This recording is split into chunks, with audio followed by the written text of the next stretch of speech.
বন্ধুরা, চলে এলাম নতুন একটি রেসিপি নিয়ে। আজকের এই রেসিপিটি দেখলে আপনারা বাড়িতে তৈরি না করে থাকতে পারবেন না। একদম অন্য রকম ইউনিক একটি রেসিপি। বন্ধুরা, এই রেসিপিটি তৈরি করার জন্য এখানে আমি সাবু নিয়েছি হাফ বাটি সাবুটা ভালো করে পরিষ্কার করে ধুয়ে নেব। একদম সুন্দর করে 3-4 বার জল দিয়ে সাবুটাকে ধুয়ে নেব। দেখুন বন্ধুরা, জল দিয়ে ভালো করে ধুয়ে নিচ্ছি। এটা অবশ্যই ভালো করে ধুয়ে নিতে হবে, কারণ এর মধ্যে অনেক সময় নোংরা থাকে, তাহলে রান্না করলে এটা খেতে কিন্তু ভালো লাগবে না। এই জন্য সাবুটাকে 2-3 বার অবশ্যই ভালো করে ধুয়ে নিতে হবে। দেখুন বন্ধুরা, সাবুটা ধুয়ে নেওয়ার পরে 10 মিনিট জলে ভিজিয়ে রাখছি। 10 মিনিট পরে সাবুটা কিন্তু খুব সুন্দর ফুলে গেছে। এবার একটা ছাঁকনি দিয়ে ঢেলে নিয়ে জল ঝরিয়ে নিচ্ছি। জল ঝরিয়ে নেওয়ার পরে এবার কড়াইতে দিয়ে দিচ্ছি হাফ চামচ ঘিটা গলিয়ে নেব। ঘিটা যেই গলে যাবে, এবার কড়াইতে আমি একটু লাগিয়ে নেব। কড়াইতে ঘিটা লাগানোর কারণ আছে, সেটা আমি আস্তে আস্তে আপনাদেরকে বলছি, আপনারা দেখতে থাকুন। বন্ধুরা দেখুন, ঘিটা পুরো কড়াইতে লাগিয়ে নিলাম। লাগানোর পরে এবার যে সাবুটা আমি জল ঝরিয়ে নিয়েছি, সেই সাবুটা কড়াইতে ঢেলে দিলাম। দেখুন বন্ধুরা, ঘিটা লাগানোর ফলে সাবুটা যখন ভাজবো, তখন কিন্তু সাবুটা আর কড়াইতে লেগে যাবে না। খুব সুন্দর আর খুব সহজেই কিন্তু সাবুটা ভেজে নিতে পারবো। আপনারা দেখতে পাচ্ছেন সাবুটা একটু কিন্তু কড়াইতে লেগে যায়নি, একদম ঝরঝরে করে ভাজা হয়ে গেছে। ওই কড়াইতে আমি এক পাশে সাবুটা রেখে দিয়ে আর এক পাশে আরও হাফ চামচ ঘি দিয়ে, এই ঘিয়ের মধ্যে আমি দিয়ে দিচ্ছি কাজু আর কিশমিশ। আপনারা চাইলে এটা আলাদা আলাদা করেও ভেজে নিতে পারেন। সাবুটা তুলে নিয়ে তারপরে কাজু আর কিশমিশটা ভেজে নিতে পারেন। কিন্তু বন্ধুরা, আমি এইভাবে একসঙ্গে দুটো কাজ করে নিচ্ছি, তাহলে খুব তাড়াতাড়ি কিন্তু রেসিপিটি তৈরি করা যাবে। দেখুন, কাজু আর কিশমিশটা যে ভাজা হয়ে গেছে, এবার তার সঙ্গে সাবুটাও মিশিয়ে নিয়ে আরও 2 মিনিটের মতো লো ফ্লেমে ভেজে নিচ্ছি।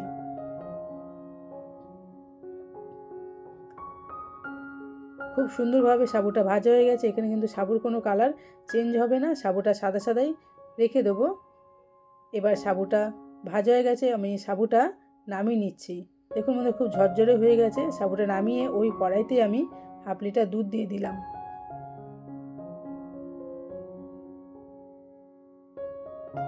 দুধটা এবার জাল করে নেব। দুধটা কিন্তু খুব গাঢ় করে জাল করে নেব না। মিনিট 2 দুধটাকে ফুটিয়ে নিয়ে এবার দুধের মধ্যে আমি একে একে পায়েসের উপকরণগুলো দিয়ে দেব। দুধটা যেই ফুটে উঠলো, এবার এর মধ্যে দিয়ে দিচ্ছি একটা এলাচটা আমি ফাটিয়ে দিলাম। আপনারা চাইলে এখানে এলাচ গুঁড়ো ব্যবহার করতে পারেন। দেখুন বন্ধুরা, এলাচটা দিয়ে দুধটাকে কিন্তু আর বেশিক্ষণ ফোটাবো না, কারণ দুধটা পাতলা রাখতে হবে। এর মধ্যে আমি দিয়ে দিচ্ছি সাবু দুধের মধ্যে ফুটিয়ে নেব। খুব বেশি গাঢ় হলে, তাহলে সাবুটা দিয়ে ফোটালে কিন্তু খুব গাঢ় হয়ে যাবে, শক্ত শক্ত হয়ে যাবে, পায়েসটা খেতে মোটেও ভালো লাগবে না।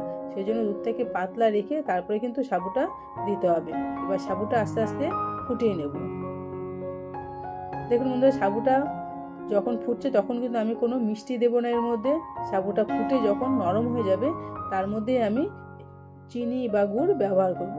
এবার মিষ্টি খাবারে ভালো লাগার জন্য দিয়ে দিলাম একটু লবণটা দেওয়ার পরে দেখুন সাবুটা একটু গাঢ় হয়ে এসছে। আমি একটা দুটো সাবু তুলে দেখাচ্ছি যে সাবুটা কতটা নরম হয়ে গেছে। দেখুন বন্ধুরা, সাবুগুলো নরম হয়ে গেছে। এবার এর মধ্যে আমি দিয়ে দিচ্ছি গুড়। এই পায়েসটা আমি গুড় দিয়েই তৈরি করে নেব। আপনারা চাইলে গুড়ের বদলে চিনিও দিতে পারেন, কিন্তু বন্ধুরা, আমরা তো সবসময় চিনি দিয়ে পায়েস খেয়ে থাকি। এই শীতের সময় গুড় খুব সুন্দর পাওয়া যায়, সেই জন্য আপনারা চেষ্টা করবেন গুড় দিয়ে পায়েসটা তৈরি করে নিতে। বন্ধুরা দেখুন, গুড়টা আস্তে আস্তে গলে যাচ্ছে। এখানে গ্যাসের ফ্লেমটা কিন্তু একদম লোতেই রেখে দিয়েছি। গুড় দিয়ে পায়েসটা তৈরি করলে খেতে খুবই ভালো লাগবে। আপনারা অবশ্যই এইভাবে বাড়িতে একবার তৈরি করবেন, দেখবেন সবাই কিন্তু একবার খেলে দ্বিতীয়বার আবার করার আবদার করবে। দেখুন বন্ধুরা, আস্তে আস্তে গুড় দেওয়ার ফলে কালারটা চেঞ্জ হয়ে যাচ্ছে, খুব সুন্দর একটা কালার হয়ে গেছে, আর পায়েসটাও বেশ গাঢ় হয়ে গেছে। এবার গ্যাসের ফ্লেমটা অফ করে দেব, কারণ এর থেকে বেশি গাঢ় করলে ঠান্ডা হলে এই পায়েসটা কিন্তু আরও শক্ত শক্ত হয়ে যাবে, তখন কিন্তু খেতে ভালো লাগবে না। এবার এই পায়েসের উপরে আমি দিচ্ছি কনডেন্স মিল্ক। এটা পুরো অপশনাল, আপনারা দিতেও পারেন নাও দিতে পারেন, কিন্তু এই কনডেন্স মিল্ক দিলে কী হবে, পায়েসটা খেতে আরও টেস্টি হবে। এটা দেওয়ার পরে আমি 1 থেকে 2 মিনিট একটু নাড়িয়ে চাড়িয়ে নেব। দেখুন একদম রেডি হয়ে গেছে আজকে গুড় দিয়ে সাবুর এই পরমান্ন বা পায়েস। খুব সুন্দর দেখতে হয়েছে। আমি এবারে একটা বাটিতে নিয়ে নিচ্ছি। দেখুন এটা গরম গরম কিন্তু আপনারা খাবেন না, ঠান্ডা হলেই তবে খাবেন, সবাইকে খাওয়াবেন। আজকের এই সাবুর পায়েসের রেসিপিটি আপনাদের কেমন লাগলো অবশ্যই কমেন্টস করে জানাবেন। ভালো লাগলে একটা লাইক করবেন, যদি আপনাদের পছন্দ না হয় তাহলে ডিসলাইকও করতে পারেন। পরে দেখা হবে নতুন আরেকটি রেসিপির সঙ্গে। আজকের মতো টাটা, থ্যাংক ইউ।